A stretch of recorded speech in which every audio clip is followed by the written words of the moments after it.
saya ingin ke depan ini agar masalah finansial dari Majelis Sinode Gereja Kalimantan Evangelis itu, khususnya untuk pendidikan dan kesehatan, kita mencoba agar itu bisa memperoleh dari APBN, dari anggaran pendapatan belanja negara. Sedangkan Majelis Resort tentunya nanti kita harapkan agar ini bisa memperoleh dari APBD provinsi dan juga mungkin APBD kabupaten kota. Tentu dengan kita harus melakukan sesuatu yang menyesuaikan nomenklatur.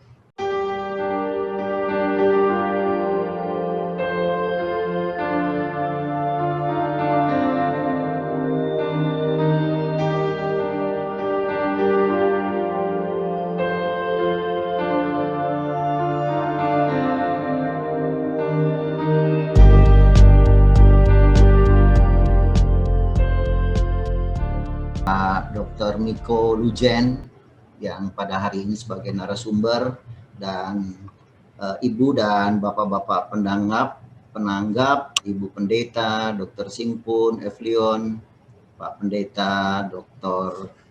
Kinarung Maseh, Pak Pendeta Medio Rapano, Pak Pendeta Satria STH, dan Pak Pendeta Edi Liverda. Ibu-ibu dan bapak-bapak sekalian yang saya hormati dan yang saya cintai. Pertama-tama tentu saya memberikan apresiasi secara khusus kepada pemerhati dan pecinta Gereja Kalimantan Evangelis yang pada sore hari ini mengadakan webinar yang kedua. Dan tentu tadi sudah disampaikan oleh Pak Sipet bahwa webinar kita yang kedua ini tiada lain adalah berbicara berkenaan dengan masalah kesehatan dan pendidikan. Dan saya tidak menggunakan slide karena nanti para pembicara dan narasumber lah yang akan mempergunakannya, karena saya hanya sekedar pemantik dari diskusi kita yang terkait dengan masalah pendidikan dan kesehatan ini. Dan saya juga mohon maaf, saya tidak masuk kepada ranah Alkitabiah, dan saya juga tidak masuk pada ranah teologia. Jadi kedua ranah itu itu urusannya Pak Pendeta dan Ibu-ibu Pendeta, dan kalau saya sebagai non pendeta untuk mencoba melihat masalah pendidikan dan kesehatan ini dalam ketatanegaraan dalam rangka berbangsa dan bernegara. Ibu-ibu dan bapak-bapak sekalian yang saya cintai, kalau mendasarkan pada data, yaitu surat dari Badan Pekerja Harian Majelis Sinode Gereja Kalimantan Evangelis, yaitu yang tertanggal 21 April 2021, surat tersebut ditandatangani oleh Wakil Ketua, yaitu Ibu Pendeta Dr. Simpun Eflion, MTH, dan kemudian Pak Sekum, Pendeta John Asihua, MTH. Nah, di dalam surat tersebut, kita bisa mengetahui betul bahwa ternyata telah terdaftar 101 yayasan. Nah, itu saya nanti mungkin perlu penjelasan. Yayasan ini menurut hemat saya, ada yang menyangkut masalah pendidikan, yang tentu yang paling banyak adalah masalah pendidikan, dan juga ada bidang kesehatan, dan mungkin juga ada bidang-bidang sosial dan lain sebagainya. Dan ini tentu adalah menjadi sesuatu analisa bagi kita, apakah tidak kebanyakan 101 yayasan yang ada di bawah Gereja Kalimantan Evangelis. Dan mendasarkan pada hal itu, tentu menurut hemat saya, apa yang dilakukan oleh para pemerhati dan pecinta Gereja Kalimantan Evangelis ini sudah tepat, yaitu untuk membagi tiga kali webinar. Nah, saya mencoba untuk melihat dari sisi yang menyangkut pendidikan dan kesehatan. Tentu kita harapkan perlu ada pemetaan dan perlu juga ada inventarisasi. Sejauh mana yang 101 ini apakah betul-betul dapat melaksanakan tugasnya dengan baik? Apakah yang 101 ini sudah melaksanakan tugasnya dengan benar? Nah, tentu ini adalah menjadi suatu pertanyaan yang nanti mungkin akan dikupas lebih banyak oleh para narasumber dan juga termasuk oleh penanggap. Dan saya juga memandang bahwa apa yang dilakukan oleh para pemerhati dan pecinta dari Gereja Kalimantan Evangelis, di mana di situ ada kalimat, ada kata restrukturisasi, dan di situ juga ada kata revitalisasi, dan mungkin juga akan terjadi reformasi. Nah, kata-kata ini tiada lain adalah di dalam rangka kita untuk lebih melakukan suatu langkah refocusing. Jadi kita kembali untuk berpikir lebih memfokuskan. Kita tidak ingin berbicara banyaknya, kuantitas, tetapi yang kita ingin ke depan adalah Majelis Sinode Gereja Kalimantan Evangelis yang mampu untuk berbicara berkenaan dengan masalah pendidikan, yang berbicara masalah kesehatan, untuk menjadi sesuatu yang lebih efisien dan tentunya lebih efektif.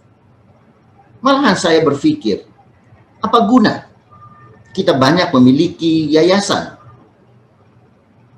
Toh pada akhirnya tidak efisien dan malahan tidak efektif. Nah, tentu hal-hal ini adalah menjadi bagian yang perlu kita diskusikan lebih lanjut.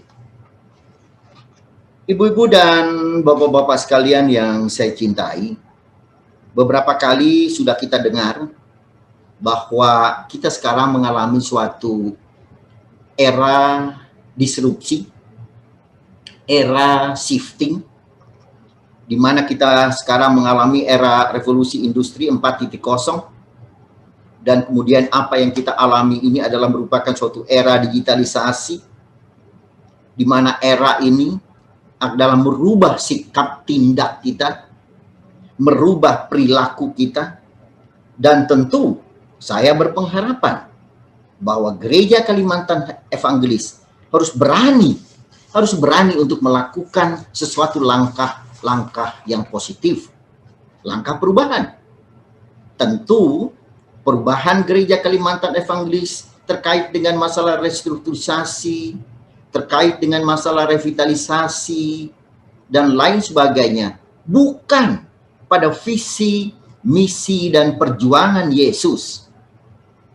Sekali lagi saya katakan, bahwa perubahan Gereja Kalimantan Evangelis yang terkait dengan masalah restrukturisasi, revitalisasi, dan mungkin saja reformasi, bukan, sekali lagi bukan pada visi, misi, dan perjuangan Yesus. Tetapi apa yang kita lakukan, yang apa kita pikirkan sekarang ini, yang dilakukan didorong oleh pemerhati dan pecinta Gereja Kalimantan Evangelis, itu tiada lain adalah berkenaan dengan tata cara. Dengan tata cara untuk melakukan perubahan yang kritis, perubahan-perubahan yang konstruktif tentang tata cara di dalam rangka untuk menjawab tantangan dan peluang kekinian. Tentu sekali lagi dengan tetap mengacu dan berpedoman pada visi, misi, dan perjuangan Yesus. Nah, ini tentu akan membesarkan namanya dan tentunya juga akan memuliakan namanya. Dan kita berpengharapan bahwa kita tidak boleh juga meninggalkan kesejarahan dari Gereja Kalimantan Evangelis. Kita tidak boleh untuk meninggalkan nilai-nilai Alkitabiah berkenaan dengan keberadaan dari Gereja Kalimantan Evangelis. Tetapi menurut hemat saya, Gereja Kalimantan Evangelis tidak boleh juga untuk mengabaikan situasi dan kondisi kekinian.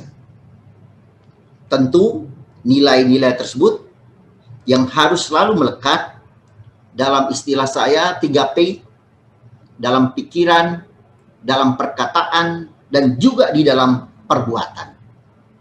Termasuk juga di dalam konsep-konsep ke depan yang menyangkut masalah tata kerja dari Gereja Kalimantan Evangelis yang akan ditutup oleh BPH, Majelis Sinode Gereja Kalimantan Evangelis ke depan.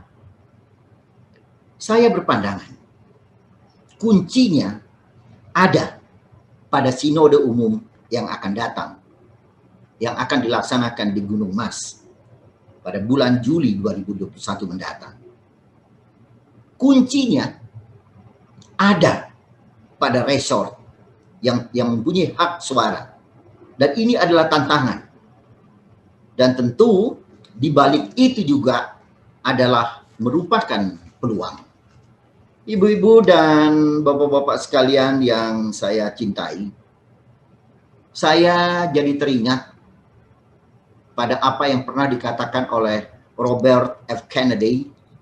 Beliau adalah jaksa agung di Amerika Serikat pada tahun 1964 dan beliau meninggal tahun 1968 di masa pemerintahan kakaknya John F. Kennedy.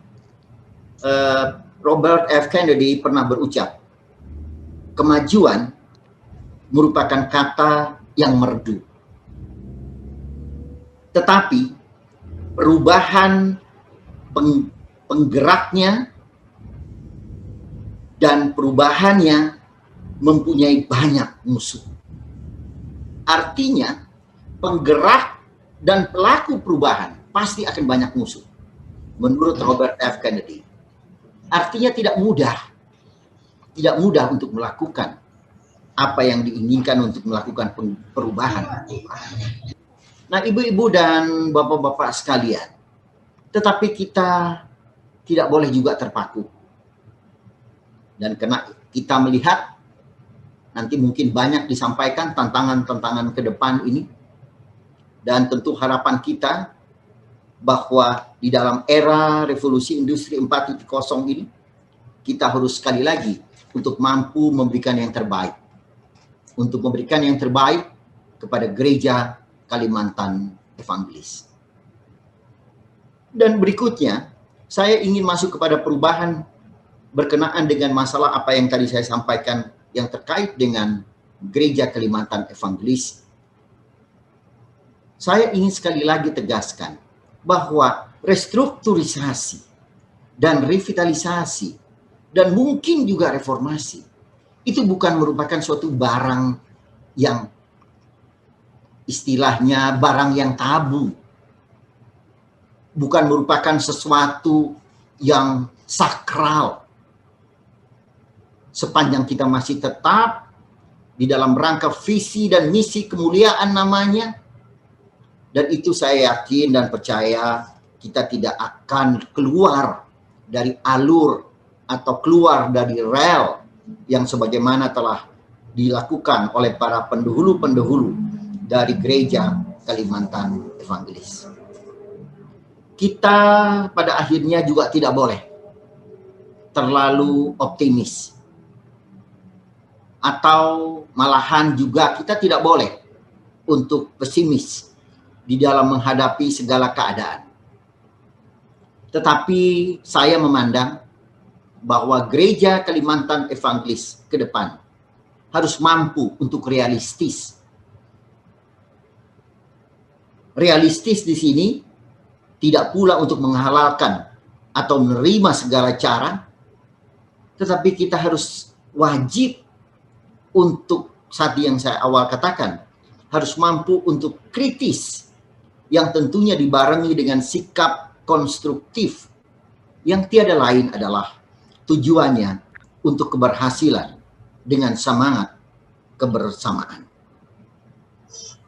Gereja Kalimantan Evangelis ke depan juga harus mampu untuk mempertemukan sekali lagi Majelis Sinode Gereja Kalimantan Evangelis ke depan berkenaan dengan masalah pendidikan dan kesehatan harus mampu untuk mempertemukan tiga kekuatan yang ada dalam diri Gereja Kalimantan Evangelis. Kekuatan kita di masa lalu, kekuatan kita di masa lalu, dan kekuatan kita di masa kini. Dan tentunya adalah kekuatan kita di masa yang akan datang. Kita harus mampu untuk memprediksi sejauh mana kemampuan kita di dalam rangka untuk menghadapi masa kini dan kemudian juga masa yang akan datang. Gereja Kalimantan Evangelis ke depan, saya berpandangan harus mampu untuk mengambil pelajaran, untuk mampu mengambil pelajaran pada masa yang telah dilalui, dan juga harus mampu untuk mempelajari di saat ini, agar tentunya di jangka panjang kita mampu sebagai orang yang visioner untuk melihat ke depan yang lebih baik lagi. Ibu-ibu dan bapak-bapak sekalian yang saya hormati, demikian beberapa hal yang ingin saya sampaikan sebagai bagian pemantik dari diskusi atau webinar kita pada malam hari ini. Dan terakhir, saya ingin menyampaikan bahwa kesehatan menyangkut kesehatan menurut pandangan saya itu menjangkau yang tidak terjangkau, tetapi melayani yang tidak terlayani. Ini adalah bagian juga dari spirit pendidikan dan spirit dari kesehatan. Dia harus mampu untuk menjangkau yang tidak Pak Teras, pernah terjangkau. Sudah selesai. Ya, Oke. Dan juga yang tidak terlayani. Ya, itu beberapa hal yang ingin saya sampaikan, dan tentu mudah-mudahan tidak terasa. Udah berapa menit? Udah 15 menit ya? Sudah Pak, lewat. Oke, Susan. Oke, baik. Terima kasih atas waktunya, dan mudah-mudahan apa yang saya sampaikan tadi sebagai pemantik di dalam rangka untuk di webinar kita pada sore dan malam hari ini. Terima kasih, Susan. Mohon maaf, saya ada lebih sedikit. Selanjutnya kembalikan kepada moderator, Pak Hari Susan. Terima kasih. Ya. Terima kasih Pak Teras Narang, sungguh pemantik yang memberi kita semangat, yang sampai ke hati juga di pemikiran kita Pak. Walaupun tadi sudah banyak yang dibicarakan, kita juga rasanya kurang, tapi karena waktu kami memohon maaf. Selanjutnya kita akan masuk kepada paparan oleh narasumber kita. Yang pertama yaitu oleh Pak Pendeta Paulus Ajong MTH. Beliau adalah pendeta di GKE di Pontianak dan juga Ketua PGIW Kalimantan Barat. Untuk Pak Ajong, disilakan. Terima kasih, Ibu 10 moderator. 10 menit ya Pak, waktunya saya lupa kasih tahu. Ya, terima kasih moderator, Bapak Ibu, saudara-saudari yang saya hormati dan saya kasihi dalam Tuhan kita Yesus Kristus. Sebenarnya saya gugup malam ini karena waktunya sangat mepet, tapi saat bersamaan ada banyak webinar yang harus diikuti. Tapi untuk GKE ke depan, ya kita tetap semangat. Bapak Ibu, sebagaimana judul ya webinar kita pada malam hari ini berkaitan dengan revitalisasi lembaga pendidikan dan kesehatan di GKE. Ya, saya memberi tema lembaga pendidikan dan kesehatan GKE bukan hanya primer, tetapi juga pioner. Ya, lanjut, minta tolong host. Ya, kedatangan Yesus ke dunia ini untuk menghadirkan kabar baik bagi manusia yang melingkupi setiap aspek kehidupan, termasuk pendidikan dan kesehatan. Itulah sebabnya pelayanan Yesus dipenuhi dengan aktivitas mengajar dan menyembuhkan. Gelar guru, tabib itu melekat pada Yesus. Selanjutnya tugas gereja sebagai tubuh Kristus di segala masa dan tempat, kini dan di masa yang akan datang, dalam menghadirkan kabar baik bagi umat dan masyarakat, selain memberitakan Injil tetapi juga melakukan pelayanan yang dilakukan oleh Yesus, terutama pendidikan dan kesehatan. Bahkan dalam sejarah GKE, pelayanan pendidikan dan kesehatan menjadi pintu masuk bagi pemberitaan Injil Kalimantan. Ya, lanjut.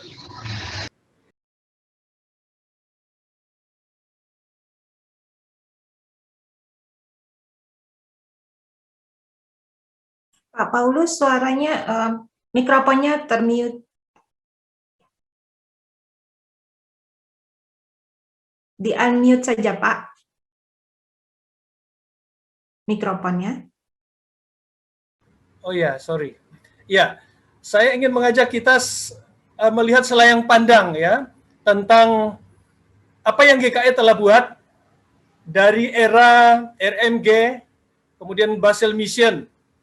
Ya, kita tahu semangat misi di era abad 19 yang mendengar bahwa ratusan ribu suku Dayak, ya, ratusan ribu orang Dayak yang ada di Pulau Kalimantan berada dalam kegelapan. Nah, kegelapan di sini dimaksud bukan hanya karena belum mendengar berita Injil, tetapi juga orang Dayak dalam kondisi serba tertinggal, buta huruf, kesehatan yang tidak layak, belum lagi budaya kayau mengayau, ada perbudakan, dan serba terpinggirkan dalam segala hal.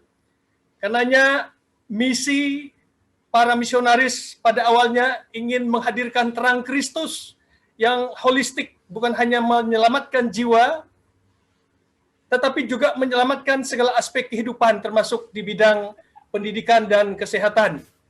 Nah, itu juga sebabnya kiprah pelayanan para sending dari era sending Barmen, kemudian Basel Mission, selalu menjadikan pendekatan pendidikan dan kesehatan menjadi pintu masuk untuk pemberitaan Injil.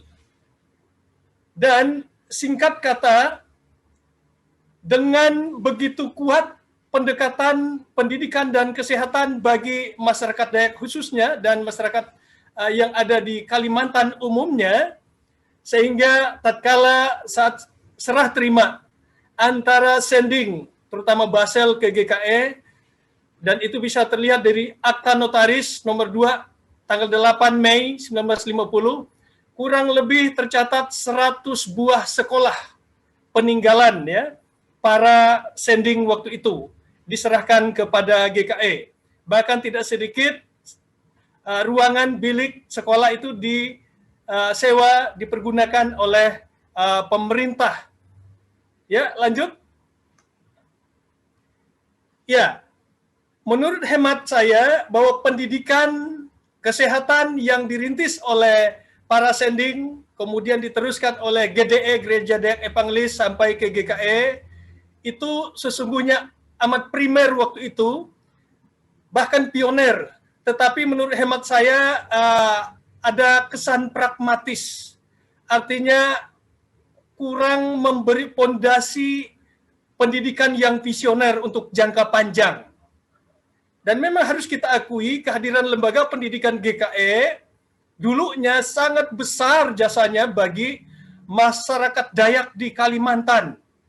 Hal itu mengingat ketidakseimbangan antara jumlah sekolah yang ada dibandingkan kebutuhan masyarakat untuk bersekolah.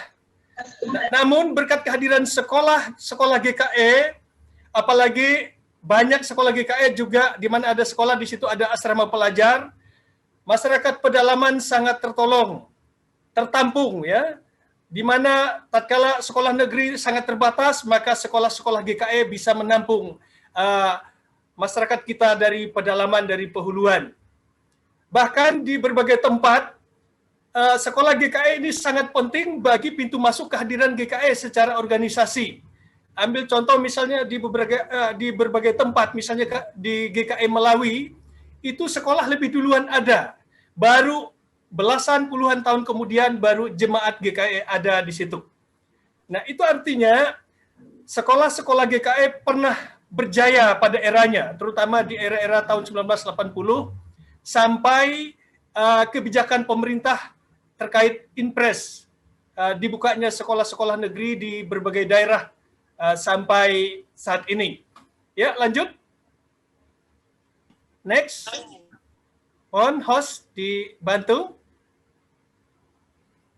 Ya, host. Ya.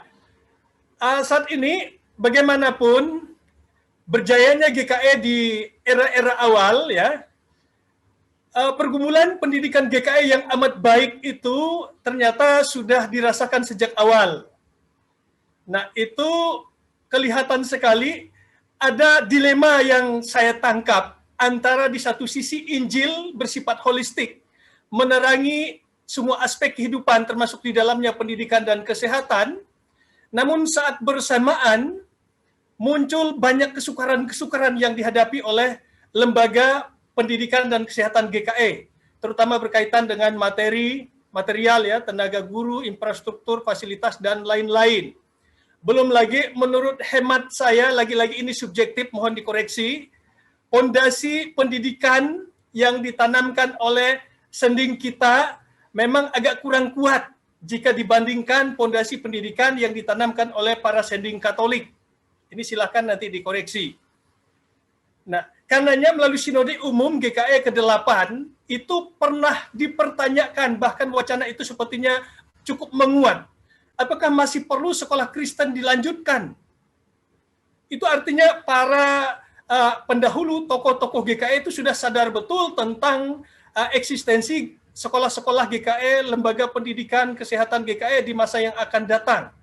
Nah, namun waktu itu karena kenyataannya memang tidak seimbang antara jumlah sekolah yang ada dan kebutuhan masyarakat, akhirnya lembaga pendidikan itu dipertahankan.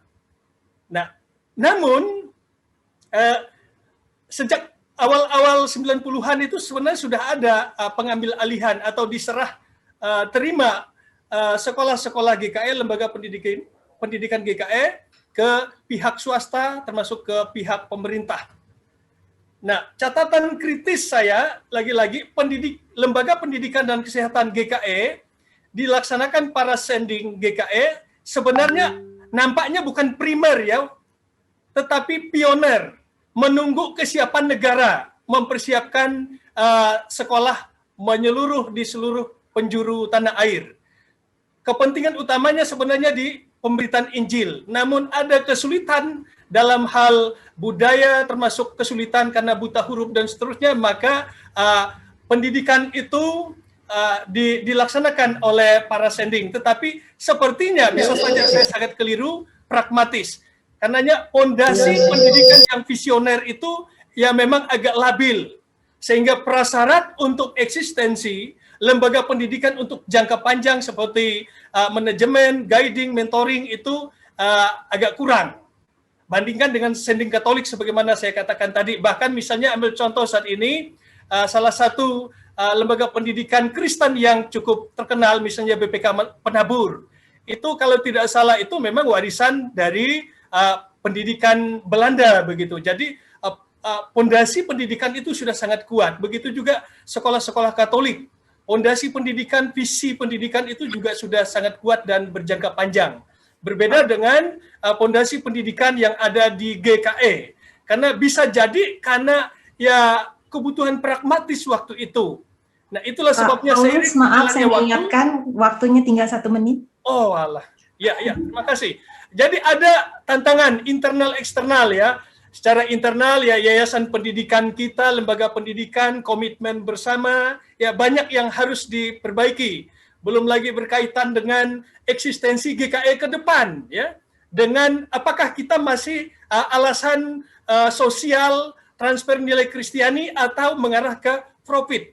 Apalagi saat ini kita tahu bagaimana perkembangan sekolah negeri sudah masuk kampung, kemudian sekolah swasta yang bonafit juga sudah bermunculan di sana-sini. Maka kalau lembaga pendidikan GKE masih dipertahankan, namun dengan sistem pengelolaan, sistem manajemen masih seperti yang dulu, ini hanya masalah waktu. Karenanya revitalisasi itu mutlak. Bagaimana dan dari mana dimulai? Ya tentu saja kita analisa kita terhadap penyebab akar itu menentukan bagaimana solusi ke depan. Dalam hal ini GKE selaku ownernya, kemudian yayasan pendidikan, lembaga pendidikan, komitmen warga GKE secara keseluruhan, intinya revitalisasi ini keniscayaan jika ingin lembaga pendidikan dan kesehatan GKE eksis di masa yang akan datang. Sekian. Terima kasih Pak Paulus Ajong untuk materinya. Selanjutnya kita akan mendengarkan pembicara yang kedua, yaitu dari Profesor Dr. Joni Bungai, MPD. Beliau adalah dosen di Fakultas Keguruan dan Ilmu Pendidikan Universitas Palangkaraya dan saat ini menjabat sebagai Ketua LP3MP Universitas Palangkaraya. Kepada Bapak Prof. Joni, disilakan. Terima kasih. Waktu 10 menit, Pak. Terima kasih, Susan. Salam, Bapak Ibu yang saya hormati, terutama Pak Teras Narang yang saya hormati, luar biasa malam ini. Dan saya sangat senang malam ini saya bisa diundang untuk berbicara. Saya hanya menggunakan kekuatan pointer yang ada. Ini sebenarnya tadi saya berpikir hanya satu pointer aja, satu slide ini sudah cukup. Yang pertama, kita memang seperti apa yang katakan Pak Paulus Ajung tadi, kita memang harus perlu melakukan revitalisasi pendidikan di DKE. Apa yang harus kita lakukan?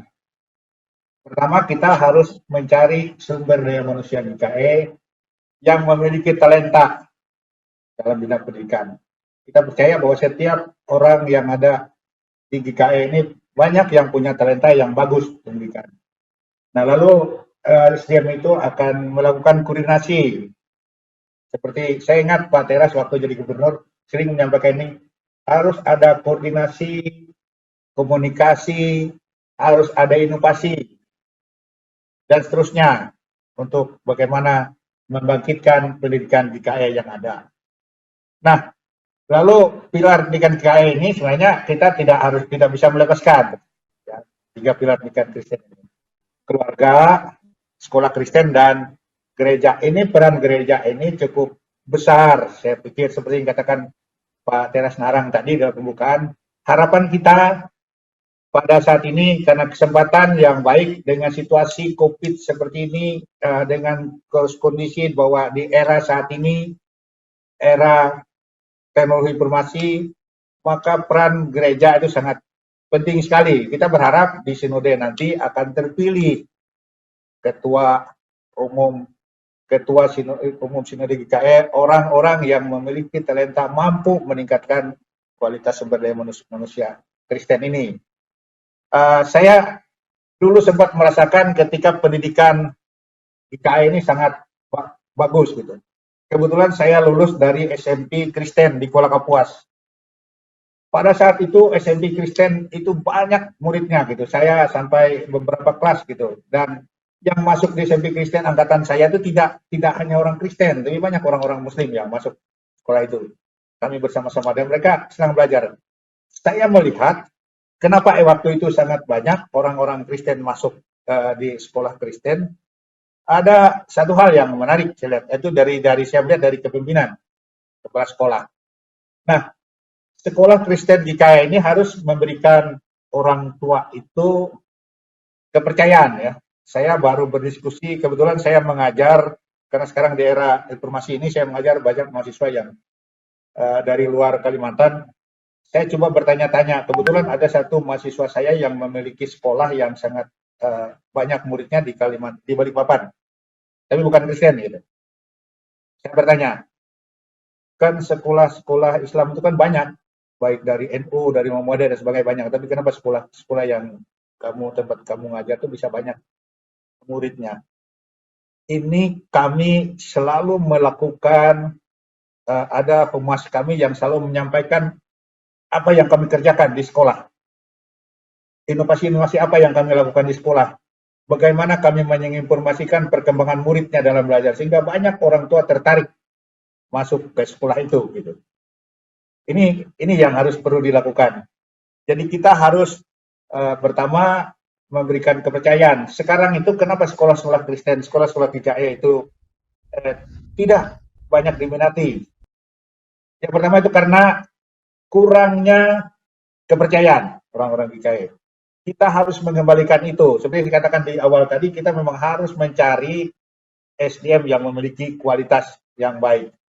Bapak Ibu, di dalam pendidikan ini begini, saya jadi agak miris juga. Sekarang sekolah tika Kristen kita itu hampir sedikit sekali orang-orang tua yang menyekolahkan anaknya di tika Kristen. Padahal lebih banyak dia menyekolahkan anaknya di sekolah-sekolah negeri yang tika pembina, tika unggul. Padahal Bapak Ibu tahu, itu jadi pembicaraan kami di sekolah-sekolah. Kebetulan saya mengajar juga beberapa teologi di luar ini. Menjadi keprihatinan, Padahal guru-guru TIKA di sekolah-sekolah negeri itu bukan orang Kristen. Ingat, anak usia anak usia TIKA itu 0 sampai 6 tahun dia ada golden age, usia emas yang dimana pada waktu itu dia akan mudah dipengaruhi otaknya diisi, sehingga mulailah harapan saya para pendeta itu mengingatkan orang tuanya, masukkanlah sekolah anak-anak Anda di TIKA yang ada milik orang Kristen. Ini memerlukan kerja keras, kerja kuat dari para pendeta kita di gereja-gereja. Jangan sampai anak-anak kita orang tuanya tidak tahu, oh anak saya sekolah di sekolah unggul, sekolah TIKA pembina, tidak tahu guru di sana bukan orang Kristen. Apa yang mereka cekuki kepada anak-anak TIKA kita, anak cucu kita, bukan ajaran Kristen. Itu yang nanti membuat mereka akan berubah. Ingat, itu adalah usia emas, golden age katanya, di mana bisa dipengaruhi otaknya, dan di situ baru dia paling cepat mudah dipengaruhi, Bapak Ibu. Selanjutnya, Bapak Ibu, kalau kita lihat perkembangan seperti katakan Pak Teras tadi, ada masyarakat Indonesia ini kan mengalami transisi dari masyarakat offline menjadi masyarakat online. Sekarang kita bisa beribadah, anak-anak bisa mengikuti ibadah di mana saja. Tidak ikut GKE, dia sudah bisa membanding-banding gitu. Oh, gereja ini bagus, gereja ini bagus ketika dia. Hati-hati, kalau kita di GKE ini tidak memperbaiki, tidak mengikuti perkembangan arus ini, banyak orang akan mengikuti. Coba kita lihat, saya sudah mengikuti anak-anak muda kita itu sekarang sudah banyak mengikuti aliran-aliran yang lain. Ini yang harus kita melakukan perubahan mendasar. Kemudian lanjut saya. Ini hanya ini aja, lewatin saja. Era baru ini sekarang maksud saya masuk ini, lanjut lagi ke berikut, lanjut yang ke berikut. Slide berikut. Sudah banyak perubahan pekerjaan-pekerjaan yang hilang sekarang. Lanjut saja Bapak Ibu. Operator, saya tidak perlu jelaskan ini karena bagaimana kita membangkitkan pendidikan GKE. Mumpung kesempatan ini sangat baik, ada pemerhati GKE, ada tokoh-tokoh yang baik, mari bersama-sama SDM yang ada di GKE ini, ayo kita bersama-sama memikirkannya bersama, karena secanggih dan selengkap apapun sarana yang dimiliki sekolah, tidak ada artinya tanpa SDM yang berkualitas. Bapak Ibu tahu, ingat sekolah-sekolah kita dulu yang baik, ada SMA Plus. Saya karena kebetulan sempat meneliti di sana. Guru-gurunya di sana itu bukan orang lain, semuanya orang-orang GKE gitu. Yang baik-baik itu. Kenapa tidak dikumpulkan mereka? Kemudian kata kuncinya ini adalah kepala sekolah sebagai kata kunci personnya. GKE harus mampu membangkitkan dan memotivasi semua warga GKE yang menjadi kepala sekolah. Tolok ukurnya sangat mudah saja Bapak dan Ibu sekalian. Kalau kita ingin melihat kepala sekolah yang baik, ketika dia bisa menarik murid setiap tahun itu ada peningkatan naik. Ini sekolahnya, kepala sekolah tetap dipertahankan, muridnya semakin berkurang, tetap saja kepala sekolahnya dipertahankan. Sebenarnya mudah saja. Ini saya jadi berpikir tadi Pak Teras menyampaikan yayasan cukup banyak, yayasan pendidikan Kristen. Sudahkah pernah dilihat apakah yayasan ini sudah terdaftar dan sebagainya? Apakah sekarang masih hidup itu? Coba kita lihat yang mana yayasan yang masih efektif itu ada. Kemudian Bapak dan Ibu guru, gurunya banyak orang-orang Kristen jadi guru yang baik. Coba aja dilihat di Palangkaraya, banyak guru-guru itu. Kita bisa kumpulkan mereka, ayo kita coba membangkitkan gereja kita kayak ini. Untuk kita bisa menggerakkan. Maaf Pak Joni, waktunya tinggal 1 menit. Oke, terima kasih. Kemudian selanjutnya kemudian kurikulumnya. Bapak Ibu, kurikulum kita harus kita ikutin perkembangan sekarang. Sekarang di sekolah-sekolah negeri, kalau di kampus itu ada kurikulum kampus merdeka gitu. Bagaimana merdeka belajar. Jadi kita tidak bisa lagi terikat dengan kurikulum yang lama. Kemudian kita harus menciptakan atmosfer akademik yang baik. Kemudian sumber keilmuan ya harus kita benahi juga. Lanjut yang berikut, slide yang berikut. Iya, ini hanya pengingat kita saja bahwa ada ayat Alkitab yang bisa menjadi acuan. Karena saya selalu mengatakan saya sebagai seorang guru besar manajemen, setelah saya pelajari banyak, manajemen itu asalnya banyak berasal dari Alkitab, Bapak dan Ibu sekalian. Jadi menurut saya kita harus mulai melakukan mengumpulkan SDM yang punya talenta yang baik untuk bagaimana bersama-sama membangun pendidikan IKN. Ini seperti dikatakan Pak Teras tadi, mulai dari sinode ini. Siapa yang dipilih kita? Siapa yang terpilih oleh ketua-ketua resort yang bisa mengangkat IKN?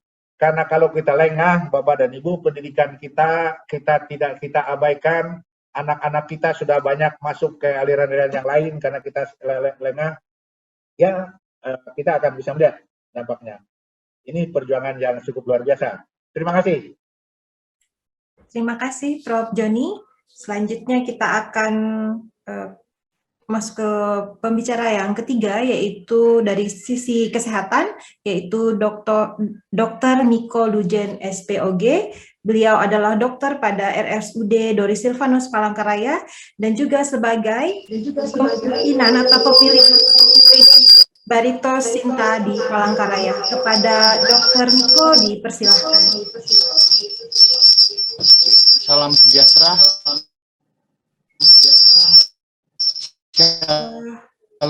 Shalom.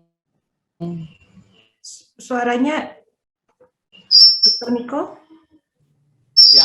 Yang terhormat Bapak Pengacara Weni. Ada yang harus dimatikan Ya. itu Dr. Miko. Storing. Ada beberapa mungkin ininya. Kayaknya punya pasipet harus dimatikan, tinggal satu aja di situ. Saya berdekatan mungkin dengan pasipet ya.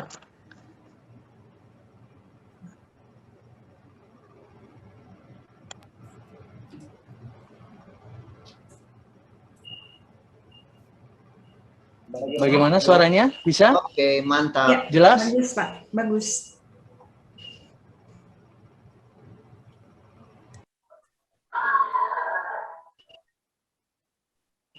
Silahkan Pak Dokter Miko.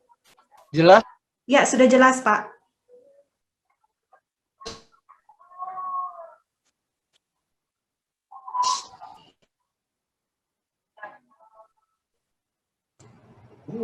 Mungkin Pak Dr. Miko nggak dengar kita ya? Iya, sepertinya Bapak dengar kami karena video Bapak tidak jalan sama sekali. Jalan.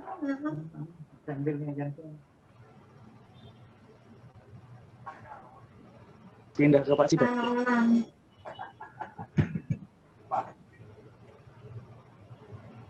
Pak Dokter Miko. Oh iya, mungkin beliau itu sudah. Kedengaran suaranya? Sudah Pak. Ya. Bapak Ibu, kedengaran? Ibu, kedengaran?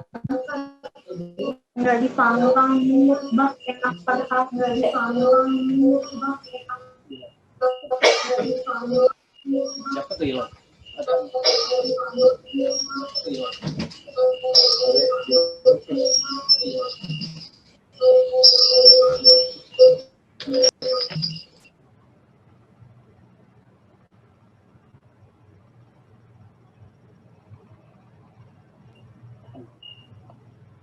Selamat malam Bapak Ibu.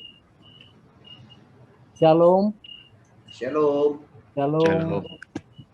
Yang terhormat Bapak Pendeta, Bapak Teras Narang, Bapak Sipet yang sudah menyediakan waktunya pada malam ini, dan teman-teman di sini.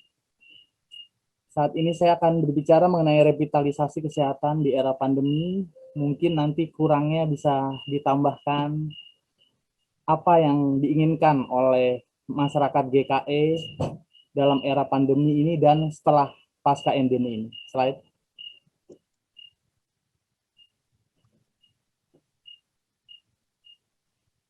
Kita ketahui bahwa COVID-19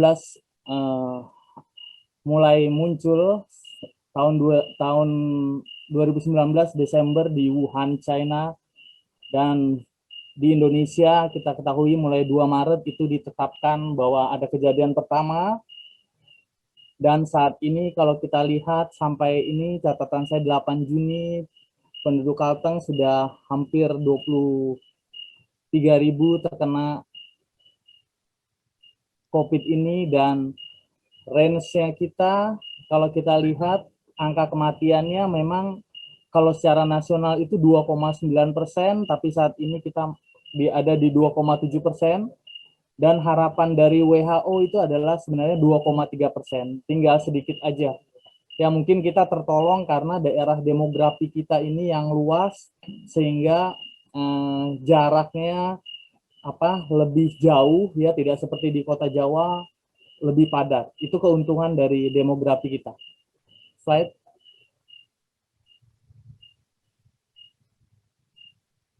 Ya ini tadi akibat pandemi ini yang pasti pelayanan kesehatan awalnya tidak berjalan optimal karena beberapa tenaga kesehatan juga takut, ya sampai saat ini masih takut menghadapi pasien-pasien yang terkena COVID ini, tetapi saat ini karena sudah mulainya ditemukannya vaksin dan APD yang lengkap dan adanya jiwa pelayanan yang diberikan oleh tenaga kesehatan, mulai berani, ya kita sudah tidak takut terhadap COVID karena tujuan utama adalah memang menolong orang yang terkena COVID, ya.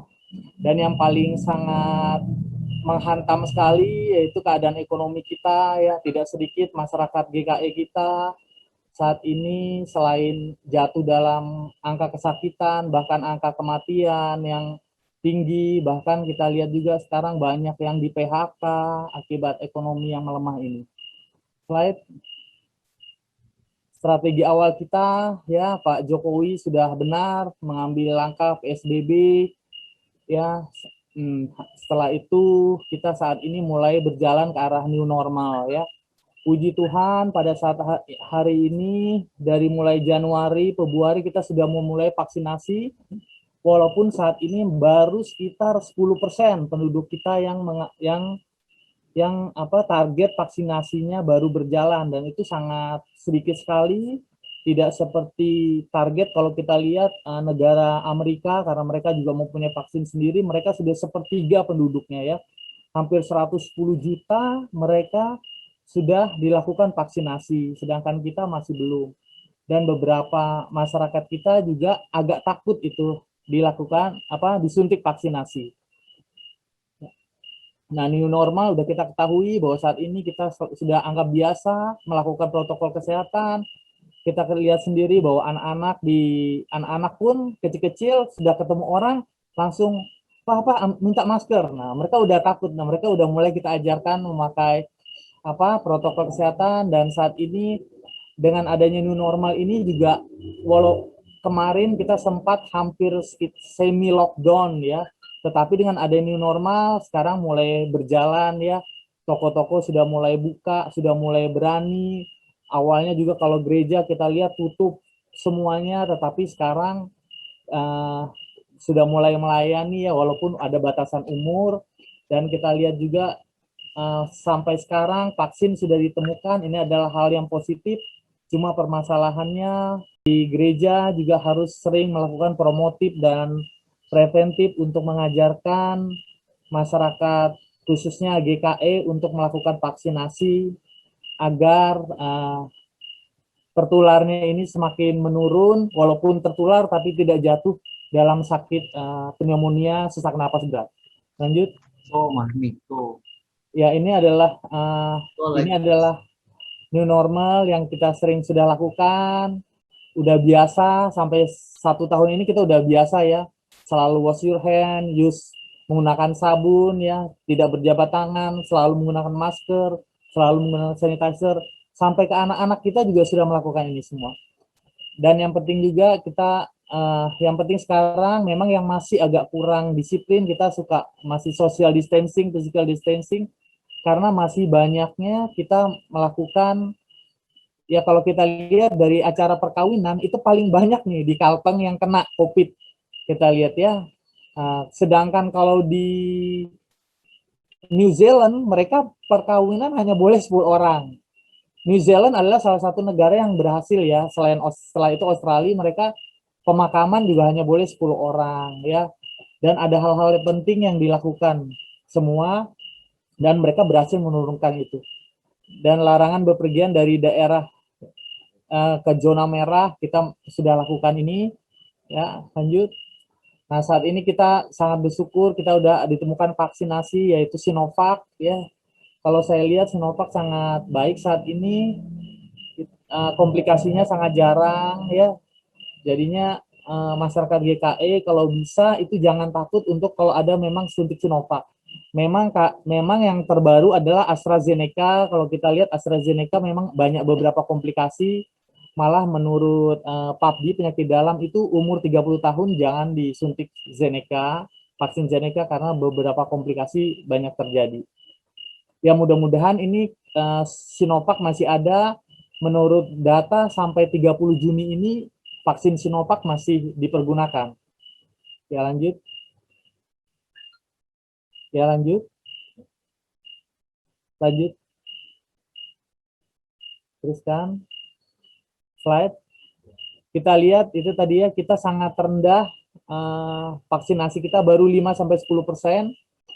Nah saat ini yang paling penting yaitu dari khususnya kita gereja, kita harus membantu pemerintah untuk komunikasi yang efektif, memberikan promotif preventif ya, perilaku hidup sehat kepada masyarakat di gereja kita.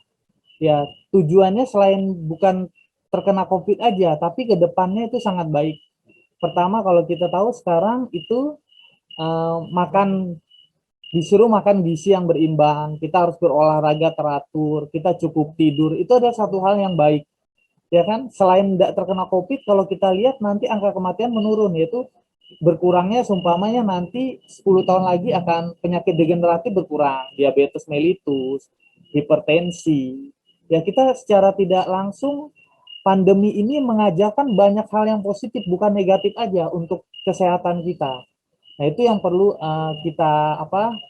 kita anggap hal yang baik. Ya itu mungkin beberapa slide dari saya. Nanti ada beberapa nomor vaksin ya, kalau bisa teman-teman yang khusus di Kalimantan Tengah kalau bisa menghubungi biar cepat disuntik vaksin, karena nanti 30 Juni vaksin untuk umum yang membawa 2 orang sudah habis, karena lebih ke arah perusahaan-perusahaan dan grup-grup ya.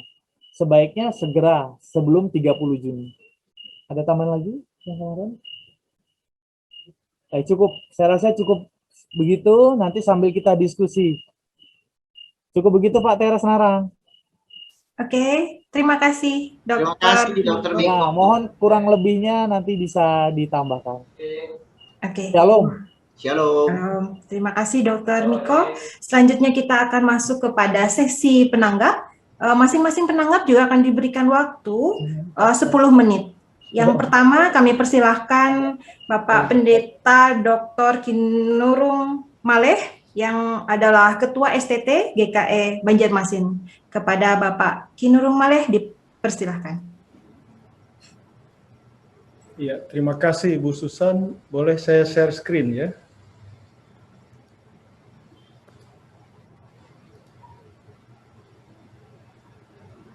Ya, saya akan bacakan ini karena waktu 10 menit tuh kalau dibawa ke sana kemari itu sebentar biasanya. Mudah-mudahan ini bisa tepat waktu. Ya, Bapak Ibu yang saya kasih dalam Tuhan, saya senang komunitas pemerhati dan pencinta GKE pada webinar ini masuk dalam misi yang kontekstual dan transformatif, Bapak Teras kekinian, gitu ya, pendidikan dan kesehatan. Sesuai dengan kapasitas, saya akan merespon secara dominan terhadap revitalisasi pendidikan, secara lebih khusus lembaga pendidikan formal yang dilahirkan GKE, gitu ya, karena tidak lagi dikelola oleh GKE dalam tanda kutip, sudah ada yayasan. Pada bagian akhir saya akan merespon singkat tentang realitas dan harapan terhadap misi GKE di bidang kesehatan. Sejarah penilaian dan harapan pendidikan GKE, ya, pendidikan dan kesehatan merupakan misi utama GKE di masa sending sampai awal 90-an. Salah satu kutipan dari Pendeta F. Ukur, keadaan suku bangsa Dayak yang diliputi oleh buta huruf dan kesehatan yang tidak layak sama sekali, menyebabkan usaha-usaha sending dimulai dengan pengobatan dan pendidikan. Dengan ini mereka berangsur-angsur berkenalan dengan Injil, Kemudian berdiri sekolah sending ya 1846, 1857 gitu ya di wilayah Sungai Murung dan Tamiang. Nah, pada masanya memang banyak sekolah GKE menjadi pilihan utama. Tadi Pak Ajung juga mengungkapkan tentang akte notaris, bayangkan lebih dari 100 sekolah, 71 bahkan pemerintah menyewa gedung gitu ya. Kemudian yang kedua, penilaian terhadap visi GKE tahun 88 sampai 2013, saya mengikuti apa yang dikatakan oleh Pak Tawar dalam buku 70 tahun GKE, dia mengatakan begini, selama 17 tahun terakhir, ini 2005, upaya peningkatan kualitas SDM di lingkungan GKE menjadi prioritas. Karenanya peran dan program lembaga pendidikan GKE seperti UNKRIT, STT GKE, SMK Mandomai, SPPK Tumbang Lahang sangat penting ya. Nah, kemudian pendapat yang ketiga saya ambil adalah pendapat Titi Suling yang banyak berkiprah di bidang pendidikan termasuk mempelopori pendirian UNKRIP sebenarnya. Dia mengkaji bahwa eksistensi GKE yaitu berupaya menempatkan pendidikan sebagai misi yang penting. GKE memiliki banyak lembaga pendidikan sampai tahun 2000-an. Namun ada yang harus ditutup, sebagian masih terus berjuang, dan beberapa lagi tetap eksis. Bapak Ibu, sejarah penilaian dan harapan GKE mewakili 3 pendapat di atas untuk pengembangan SDM ternyata tidak berbanding lurus dengan realitas lembaga pendidikan GKE secara umum dalam semua jenjang. Pertanyaannya, mengapa lembaga pendidikan GKE yang pernah unggul, dikagumi, dan dicintai di zamannya semakin lemah sekarang ini? Realitas dan akar masalah tadi Pak Ajung sudah ungkapkan paling tidak di lembaga pendidikan ya. Nah, data ini penelitian STT GKE, kemudian saya biasanya selalu ikut dalam diskusi raker dan sidang majelis sinode dan juga presentasi Pendeta Ajung tadi menunjukkan bahwa pengelolaan kinerja yayasan termasuk orang organnya, mutu dan komitmen pimpinan pengajar, prestasi akademik, fasilitas pengajaran, sumber keuangan, dan sense of belonging warga GKE makin lemah. Beberapa aspek lain seperti gaji guru yang kecil, status akreditasi yang belum unggul, saingan dengan sekolah negeri kan gratis sekarang ya, saingan dengan sekolah swasta bermutu, dan akses dana dari pemerintah rendah bahkan tidak ada, juga menjadi masalah lembaga pendidikan GKE. Karena itu masalahnya cukup kompleks. Nah, pada sisi lain, jika bisa, saya mengatakan jika bisa dikaitkan dengan wewenang majelis sinode, majelis resort, dan majelis jemaat GKE, peran lembaga GKE tersebut kurang komit dan belum fokus berpartisipasi. Saya menggunakan agak netral. Selama 5 tahun ini dalam pengalaman di Raker GKE dan sidang majelis sinode GKE, berbagai kajian dan solusi sebenarnya didiskusikan Bapak Ibu, termasuk pembentukan majelis pendidikan GKE dan upaya peleburan perguruan tinggi GKE, namun tidak berjalan. Dengan situasi itu saya kemudian memberikan semacam solusi dari segi prinsip dan konsep ya. Bagaimana mengatasi kompleksitas masalah ini? GKE mengakui bahwa misi pendidikan merupakan identitas dan panggilan GKE. Ini sangat penting bagi saya dan ini selaras dengan pemikiran Dr. Teras Narang tadi yang berbicara tentang kekuatan masa lalu dan juga Pendeta Paulus Ajung. Sejarah mencatat bahwa kebesaran GKE saat ini merupakan pertama-tama buah misi pendidikan. Banyak pimpinan di Kalimantan merupakan buah pendidikan GKE sebagai agent of change.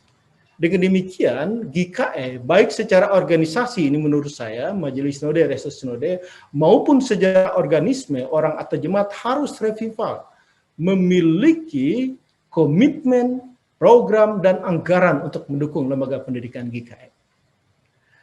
Yang B, prinsip kedua, GKE memaknai bahwa pengembangan lembaga pendidikan sebagai wujud pemberitaan Injil dan pelayanan. Jadi wujud pemberitaan Injil dan pelayanan sama bagi saya levelnya seperti ibadah pastoral dan diakonia. Bahkan dalam masa sending mungkin belum mengenal ibadah masuknya. Nah, lembaga pendidikan GKE menjadi pilar Injil dan kesaksian GKE bagi masyarakat, bangsa, dan dunia. Dalam hal ini pendidikan menjawab kebutuhan konteks kekinian. Saya mengikuti pendapat Pak Teras Narang tadi. Jadi ada 2 prinsip paling tidak Bapak Ibu. Nah, kemudian saya selaras dengan Profesor Dr. Joni Bungai bahwa revitalisasi lembaga pendidikan GKI dimulai dari sumber daya manusia GKI. Dan ini seirama dengan pemikiran Pendeta Tawar Suwarji yang saya ungkapkan di atas. Pengembangan SDM di lembaga pendidikan dimulai dari pimpinan, kepala sekolah, mungkin ketua sekolah tinggi teologi, rektor perguruan tinggi, pengajar, guru, dosen, dan pengurus yayasan. Paling tidak 3 organ itu. Nah, SDM lainnya tadi Pak Joni Bungai ungkapkan juga yang perlu dikembangkan dan digerakkan yaitu pendeta, tokoh, dan warga jemaat. Banyak pendeta, tokoh, dan warga GKI yang mapan dari segi pendidikan. Ada profesor, doktor, magister, ratusan itu. Banyak tokoh dan warga GKI yang berpengalaman sebagai pengawas, instruktur, dan pengajar di berbagai lembaga pendidikan. Banyak tokoh GKI berperan secara politis dalam pengambil keputusan, baik kebijakan dan anggaran, dan banyak warga GKI sebagai pengusaha atau mapan yang mampu memberi beasiswa atau menjadi dewan penyantun. Nah, Profesor Joni Bungai mengingatkan bahwa revitalisasi kualitas SDM GKI pada masa dan pasca pandemi COVID-19 harus mampu menguasai dan menerapkan sistem akademik atau pendidikan digital atau berbasis web dengan kurikulum yang relevan, dengan zaman dan atmosfer pendidikan yang nyaman, dan kemungkinan boarding school untuk sekolah-sekolah Kristen itu lebih cocok. Saya sangat setuju. Nah, rangkulan terhadap aplikasi teknologi bagi saya bukan pilihan tetapi keniscayaan. Namun tetap kita diingatkan bahwa kehendak dan kemuliaan Allah menjadi kekhususan sekolah GKI. Kemudian tadi Dr. Teras Narang, Pendeta Paulus Ajung juga menawarkan rasionalisasi, peleburan, dan restrukturisasi organisasi puluhan yayasan pendidikan hingga efektif dan produktif. Bahkan Pak Joni Bungai mengingatkan ini legal atau tidak, saya pikir itu menarik. Termasuk saya pikir pengurus terpilih, ini di yayasan ini memang harus pas juga itu ya. Optimalisasi kinerja organ-organ yayasan, kata Paulus Ajung. Nah, pada poin ini saya pikir juga dibuka kemungkinan restorasi perguruan tinggi dan sekolah-sekolah GKI. Saya sempat menuliskan, mohon maaf, misalnya tutup, tapi kayaknya terlalu berat. Kadang-kadang ada bahasa serahkan ke pemerintah, tapi saya menggunakan kata kuatkan, itu yang penting. Namun proses ini saya setuju membutuhkan badan khusus pada tingkat sinodal. Yang terakhir, revitalisasi kesehatan. Pada intinya saya menyetujui dan memahami semua informasi yang disampaikan Dr. Miko. Saya sangat mendukung ajakan Dr. Miko agar GKI semakin proaktif dalam promosi kesehatan masyarakat, menerapkan preventif COVID-19, dan dukungan psikososial yang saya pikir GKI sudah melaksanakan berbagai konseling pastoral dan pelayanan diakonia. Nah, sejarah GKI mencatat 3 alasan pelayanan kesehatan sangat penting di Kalimantan pada masa sending. Wabah penyakit malaria, disentri, TBC, kusta, trombosia, kemudian tingkat kematian bayi yang tinggi, dan keyakinan orang Dayak pengobatan itu pakai magis saja sembuh, gitu ya. Sudah sembuh. Nah, menjawab masalah tersebut, Sending dalam kurung GKI mendirikan rumah sakit Hanggulan Sinta di Barimba, berbagai klinik termasuk klinik bersalin, poliklinik berjalan, ada kapal pada masa itu yang kesana kemari digunakan. Kemudian ada kita mengenal Kampung Kabulat di seberang Barimba ya. Kemudian berbagai kursus pelatihan dan pendirian yayasan. Sehingga saya menggunakan istilah memang ada gereja pada masa itu. Maaf, ada Pak Kinurung, waktunya 1 menit lagi. Oke, saya pikir cukup membaca 2 paragraf ini. Pada abad 21, GKI pernah bertindak aktif juga Bapak Ibu, terutama tahun 2000-2010, ketika Parpem GKI saya ingat berfokus pada bidang kesehatan, dan beberapa klinik GKI masih aktif.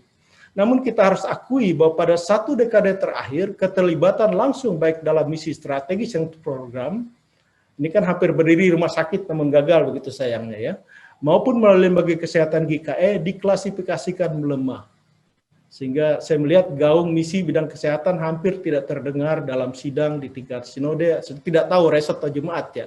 STT juga mengakui kami lembaga sekolah hampir juga tidak ada, kecuali masa pandemi ini ya. Iya, saya pikir itu 1 menit, selebihnya ini beberapa tawaran yang bisa kita kembangkan bersama di kemudian hari di bidang kesehatan. Terima kasih. Terima kasih Pak Kinurung Maleh. Selanjutnya penanggap yang kedua yaitu Ibu Pendeta Dr. Simpon F. Leon